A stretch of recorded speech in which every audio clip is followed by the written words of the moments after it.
মেয়েটা হাত দিয়ে কয়, খবরদার আমার বাবারে কই ঢুকাও, আমার বাবারে জাহান্নামে দিও না।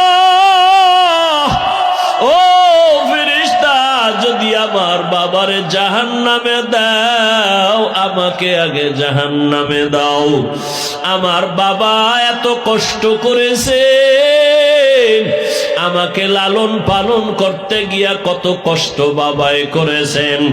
আমার বাবারে আমার জাহান্নামে আমি ঢুকতে দিব না।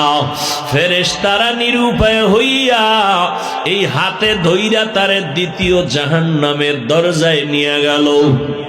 ওখানে নিয়ে যখন হাজির আমার মাওলার কুদরত, ওখানে নেওয়ার পরে দেখি দ্বিতীয় কন্যাটা হাজির।